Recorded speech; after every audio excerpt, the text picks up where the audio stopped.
In dominant culture, teacher is presented as God. Teacher is presented as somebody who should not be questioned but blindly followed. But I would like my students that they should never do hero worship of anybody, because teachers are also born in a particular caste. Teachers also carry prejudice. On the day when the whole country is celebrating Happy Teachers' Day, we have with us Dr. Abhay Kumar, a people's journalist, a passionate teacher, and author and a historian. Dr. Abhay Kumar has earned his PhD from Center for Historical Studies, Jawaharlal Nehru University. He now teaches at NCWEB of Delhi University. NCWEB is called as Non-Collegiate Women Education Board. He teaches in the political science department, and he also prepares wonderful lectures to help students coming from marginalized sections and uploads on his channel. Dr. Abhay Kumar's YouTube channel is also very popular, where his lectures are immensely popular among students in Hindi medium as well as English medium. Well, when the whole country is wishing teachers like Abhay Kumar Happy Teachers' Day, we want to know from Dr. Abhay Kumar himself as a teacher that what is his understanding of the position of teaching as well as the plight of teachers in a country which is said to be struggling to save its education system. Dr. Abhay Kumar, I would like to know from you that how do you see the education system performance as well as the condition of teachers teaching in various educational institutions or outside institutions, our teachers? Thank you very much. Today on 5th of September, Teachers' Day is being celebrated.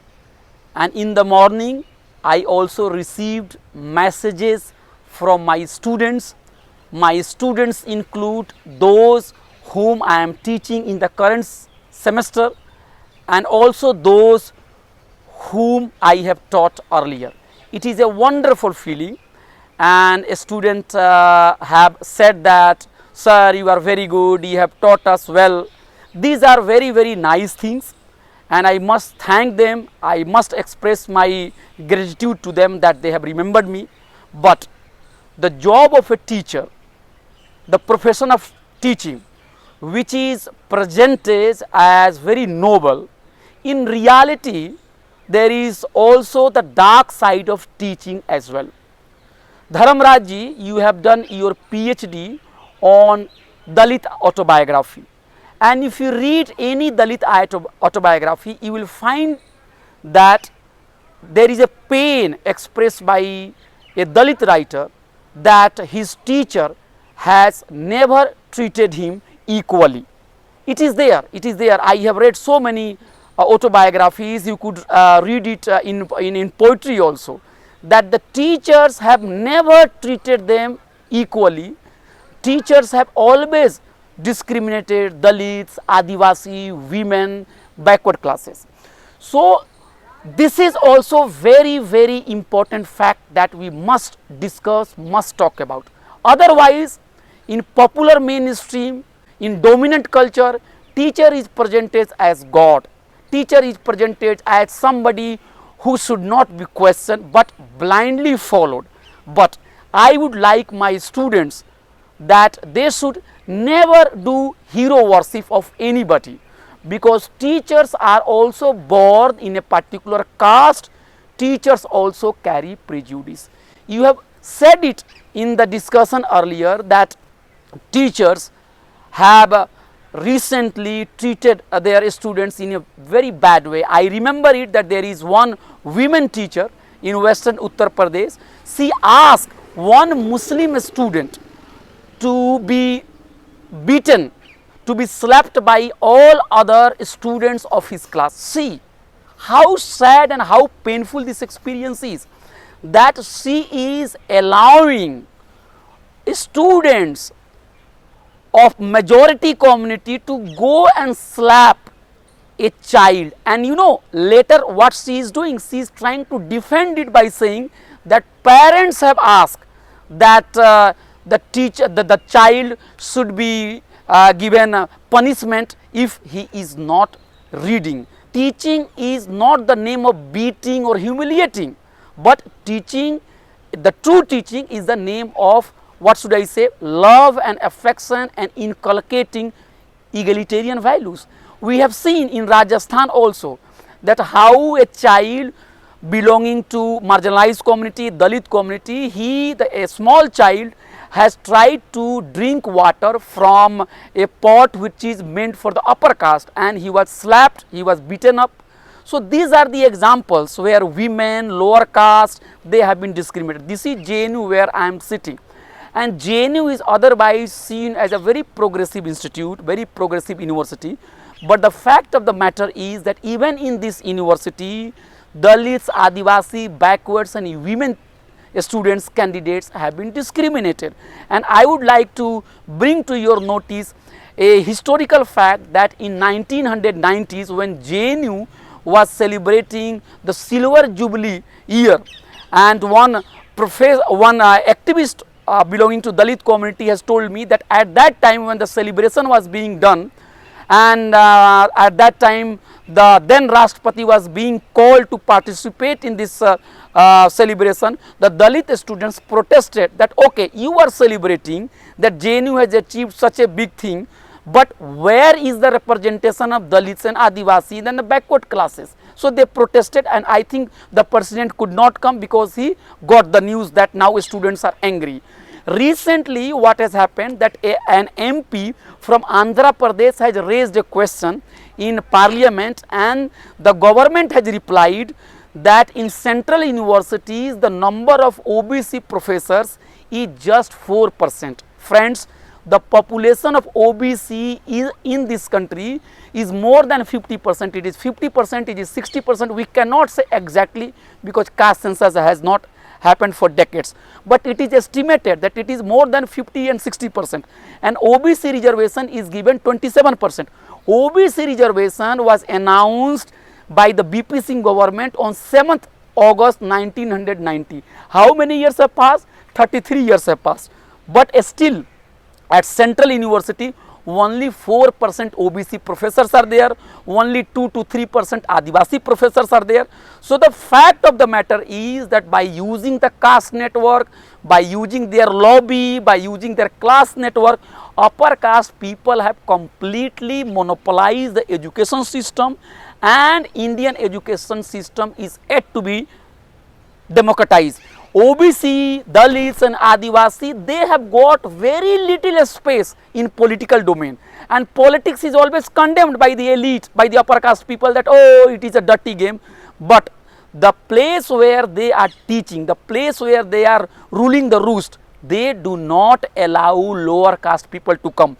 And general category, UR category is meant for everybody, but general category has been monopolized by 10 to 15% upper caste people, plus they are also taking EWS reservation. So you would find that 70-80% seats are being monopolized by 10 to 15% upper caste people, and the majority of the people who are Dalits, Adivasis, OBC, women, they are completely excluded.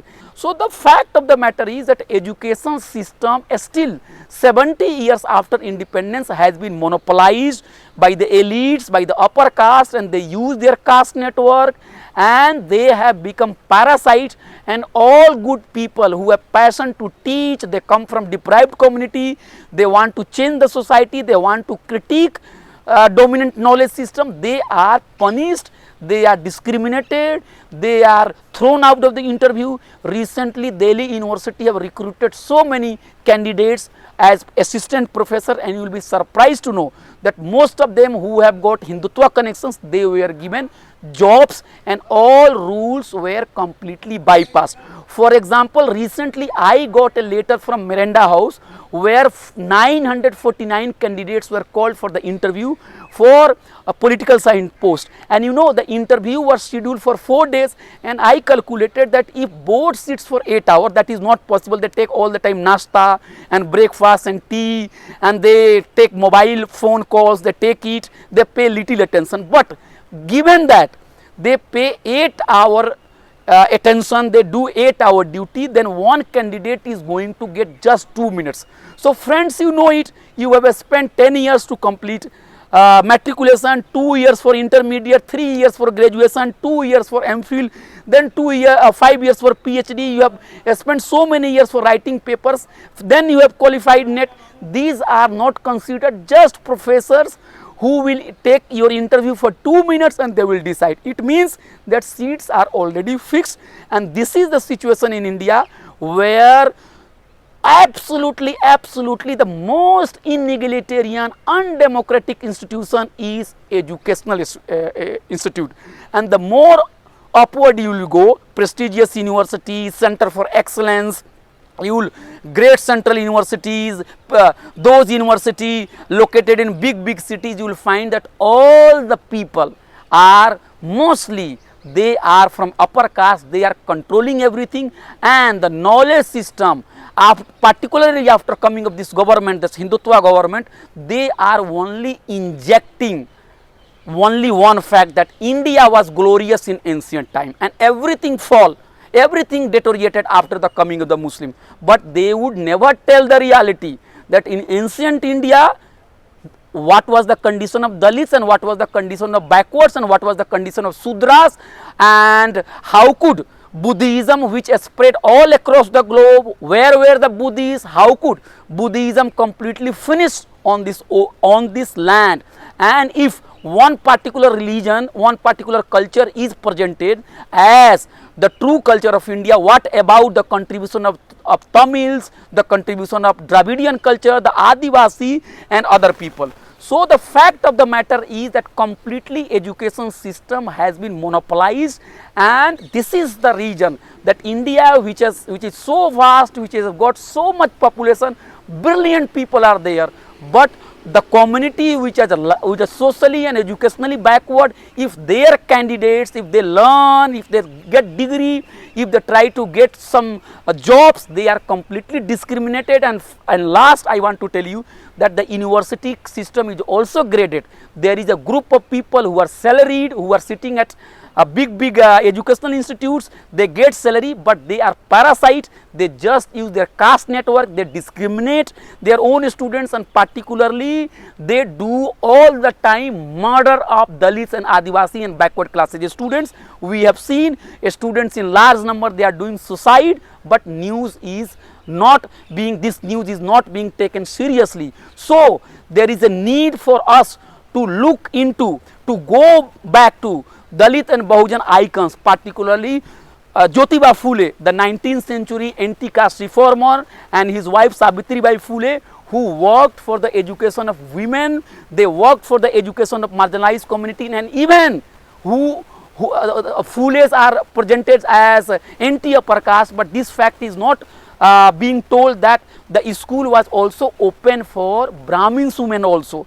So the real tribute this country can pay as a teacher will be that we pay tribute to Savitribai Phule, and Savitribai Phule's birth anniversary is 3rd January, and that is why Dalits and Bahujan and marginalized community, they want that Savitribai Phule should be celebrated as the Teachers' Day. So friends, I would like to end my statement, my comment by quoting Baba Saheb Ambedkar, who has said, educate, organize and agitate. And Phule has said before Ambedkar that the upper caste people monopolize not only wealth but also monopolize education, and by depriving education they made the Bahujans, the Sudras, gulams, slaves.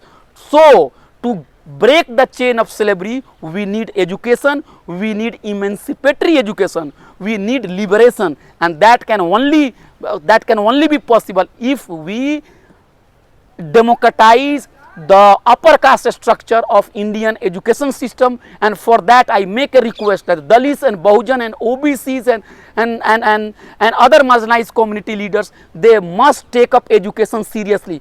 Just taking up politics is not enough. We have to make intervention in cultural, social, educational domain also. Thank you very much for giving me time and listening to my statement. Jai Bhim, Jai Phule.